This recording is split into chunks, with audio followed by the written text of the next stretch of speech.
Coming up on WUFT Midday, immigration crackdown and possible trade wars, the swift action taken by the Trump administration and the international backlash it's creating.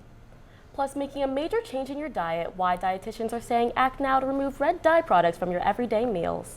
WUFT Midday starts right now.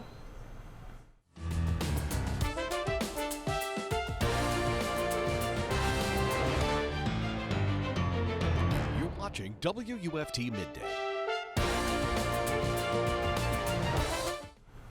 Less than a week into the new administration, President Trump's crackdown on illegal immigration is ramping up across the country. Welcome to WUFT Midday. I'm Madison Ginsberg. And I'm Krystal Felix. ICE and other federal law enforcement agencies have been conducting raids in several U.S. cities over the weekend. And as Alice Barr reports, as of today, it appears an international trade war stemming from the immigration sweep has been averted. As immigration enforcement grows across the country with other law enforcement agencies joining ICE in arresting undocumented migrants. We immediately halted all illegal entry and began sending every border trespasser and violator back to the places from which they came. The Trump administration is declaring victory in a showdown over deporting Colombian migrants back to their home country. The White House press secretary overnight writing, quote, "The government of Colombia has agreed to all of President Trump's terms, including the unrestricted acceptance of all illegal aliens from Colombia." That after Colombia's president turned away 2 U.S. military deportation flights, noting on social media, quote, "A migrant is not a criminal and should be treated with the dignity a human being deserves." That prompted President Trump to threaten a 25% tariff on all Colombian goods coming into the U.S. and to revoke the U.S. visas of Colombian government officials. The Trump administration's border czar backing the move. We got a strong president who's going to demand action. If they don't act, then there'll be consequences. Immigrant communities feeling the consequences of stepped-up enforcement. In Phoenix, one advocacy group launched a hotline to report and alert people of any ICE raids happening in the area. A lot of uncertainty, right? Like, what is next? What's going to happen? I wish to remain silent. In Chicago, a workshop teaching migrants their civil rights as communities in the U.S. and overseas react to a swiftly changing picture on immigration. In Washington, Alice Barr, NBC News. Well, it is, as you would expect, a somber, a very solemn day here at Auschwitz. 50 survivors back, remembering 80 years ago the liberation of this death camp, and here to share their stories with the world to make sure that this type of bigotry and hatred, they say, never happens again. They are joined by world leaders, dignitaries from 50 or more countries gathering here, including King Charles.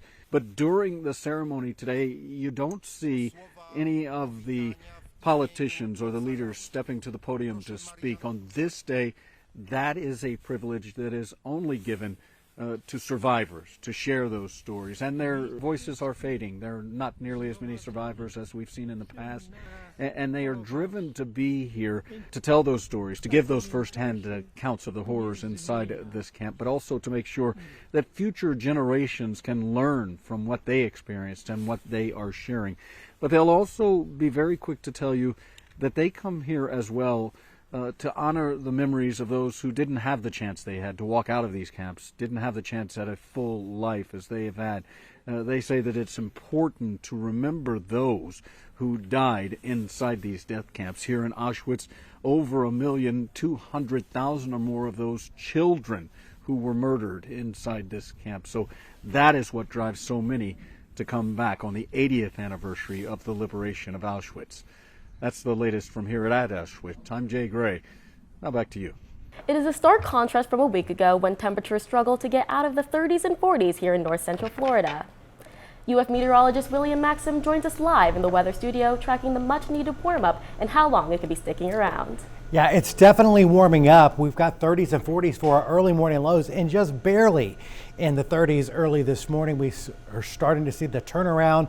It actually started over the weekend, and this weekend it'll be much, much warmer. So around 40 degrees to start with, and already a few 70-degree readings on the map. 70 our current temperature in Ocala, 70 also into Krystal River. We do have some clouds to our north, and there are some showers moving through southern Alabama and Georgia, and some of that may head our way into the overnight hours tonight, but it is a very low potential for rain. We're talking about increasing clouds into the evening and maybe a sprinkle after midnight. Temperatures will fall into the 50s and eventually into the 40s. So sprinkles tonight. Temperatures are going to stay mild all week, and we're going to even warm up to around 80 degrees before our next cold front tracks through. We'll talk about when the 80s are going to happen in a few minutes. A South Florida man could soon face federal charges after police officers say he made threats against President Trump online. Shannon Atkins was arrested over the weekend. Investigators say they got a tip reporting the social media threats. In a press conference, detectives say Atkins made several threatening posts against MLK Jr., Robert F. Kennedy, and other notable figures who have died. Police say the threats are no laughing matter. He admitted writing the Facebook post that said he was joking.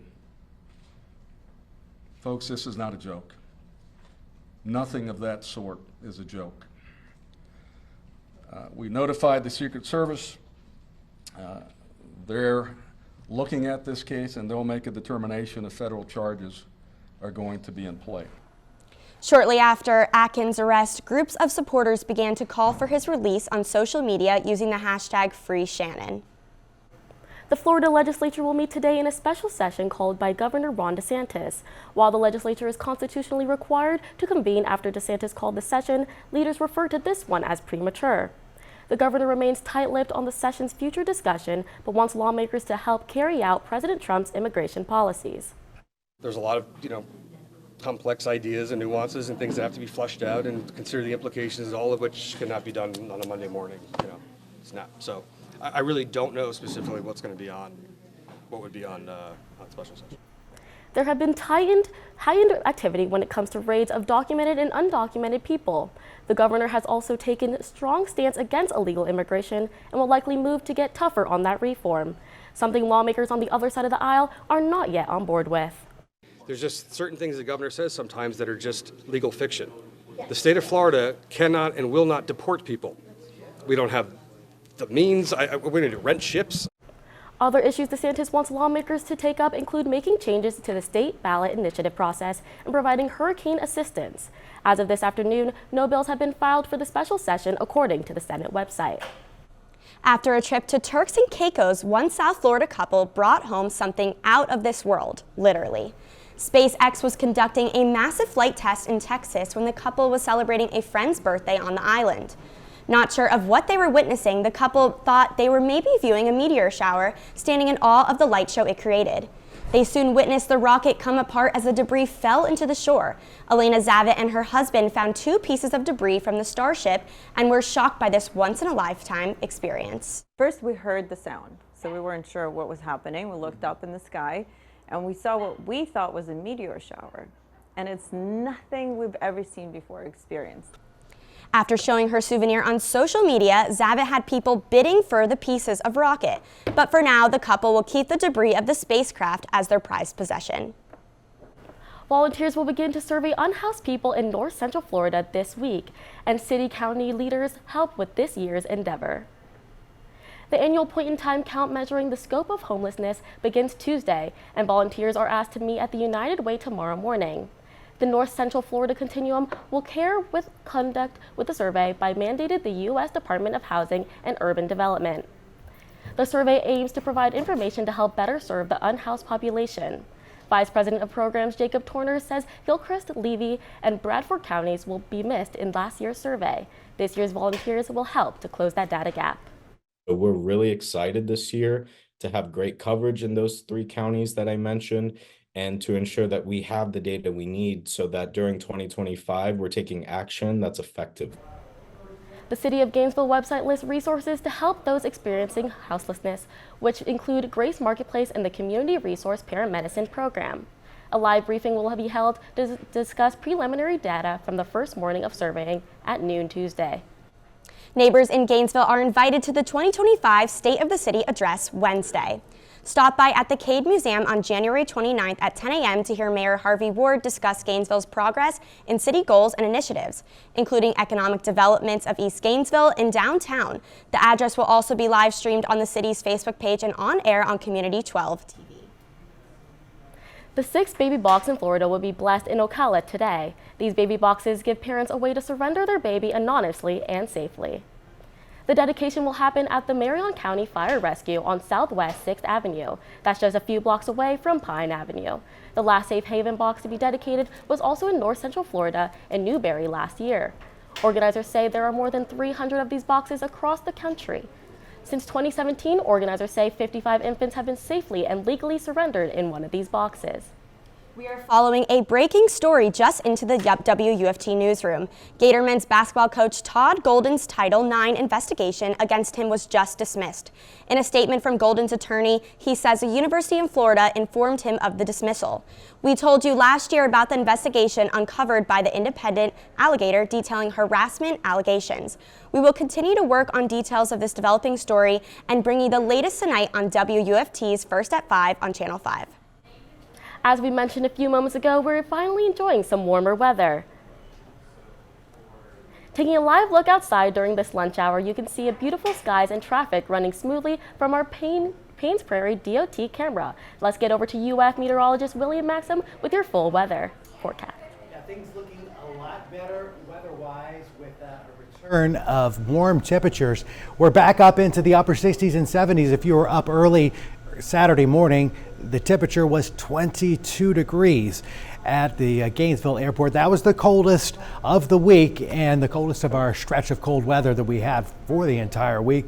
We've turned the corner and it's going to remain very warm, even though we do have a couple of cold fronts to track through our region. Tonight, a front going to be moving through, but it won't drop temperatures in any kind of major way. We'll be a little less cool tomorrow afternoon, but today, 70s a good bet, about 72 in Gainesville, 73 Ocala, a little cooler along the water. Into the 60s as we head through the evening. We'll have temperatures coming out of the 70s, back into the 60s and 50s, but that's about as cool as we're going to get overnight tonight. And into the 50s and 40s, clouds will thicken up and we could see a couple of sprinkles. Rain chances are not large, but those clouds already are a bit more impressive than they were earlier into the day.